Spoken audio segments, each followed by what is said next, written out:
Hey, in the next couple of minutes, I'm going to teach you how to do your first pull-up. I'll be talking about what kind of exercise you need to do for warm-up, what kind of exercise will help you get stronger with that arm strength, the back strength, and the power to get closer to your first pull-up. I'll be also covering the warm-up and how to seamlessly integrate all those techniques throughout your journey to get closer to that day of getting your first pull-up. Pull-ups as an exercise targets your back, shoulder and arms, but before we get closer into the exercises that are required to perform that, we need to understand what kind of warm-up we need to do before we get comfortable with those exercises. For the first warm-up, stand up straight and move your neck from one side to another, from left to right and right to left for 10 repetitions, and perform the same thing up and down for similar number of repetitions. Next, what you can do is when starting off from the standing position, you can perform the YTW raises to warm up your shoulder joints.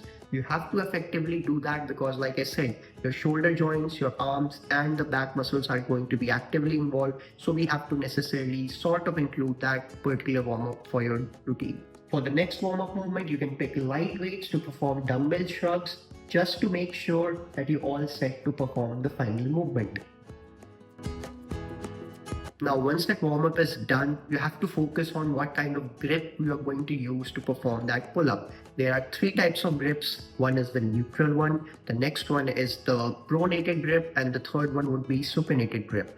All these three grips are useful in performing the different variants of pull-ups, but as a beginner, you should probably focus on using the supinated grip to make sure things are relatively on the easier side for you. The next step now is to hang.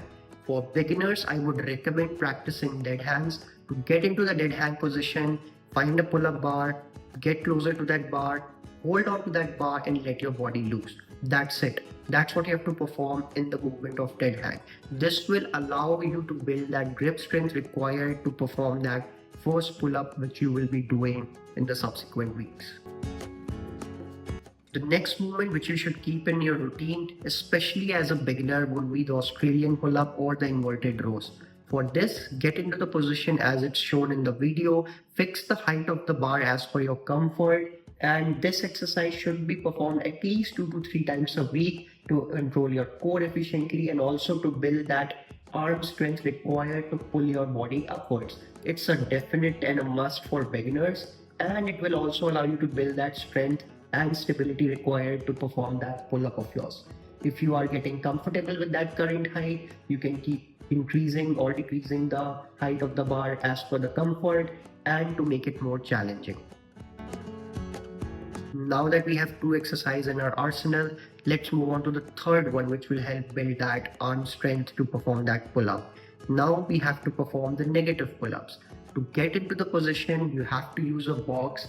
Climb on that box or a bench to get into that starting position of the pull-up. Now, like I have performed in the video, notice how I'm performing a slow descent from the top to the bottom for as many reps as your body or the grip allows. If you have access to an assisted pull-up machine, use that to perform the same and progress from there. This will help you learn how to engage those back muscles of yours.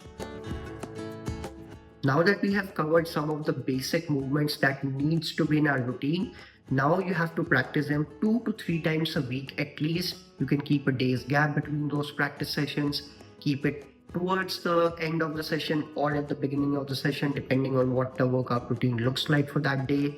And now you have to also add some other pulling movements which allows you to build that arm strength or that back strength. Some of the exercises include lat pull downs, dumbbell curls, different variants of dumbbell curls, and some kind of rowing, which will definitely contribute to that overall development of your arm and back, which will again contribute towards building that strength for that first pull-up of yours. And now you should be capable of performing your first pull-up. If you have practiced these enough times, you would have built enough strength to perform this. What you have to do now is just to implement and see where you stand and how many repetitions you can pull off for the actual pull-up with just your body weight. Remember some of the pointers that you keep in mind when you have to do the pull-up. You don't have to swing your body. You don't have to perform any kind of sudden or jerk movements when you're doing that. And you have to just keep in mind that momentum will help you get those cheat reps. But when you're learning how to perform a movement, it's better to perform it ideally in a correct posture without using that momentum.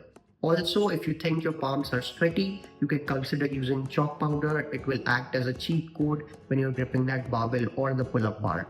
That's all you need to get started with the first pull-up of yours.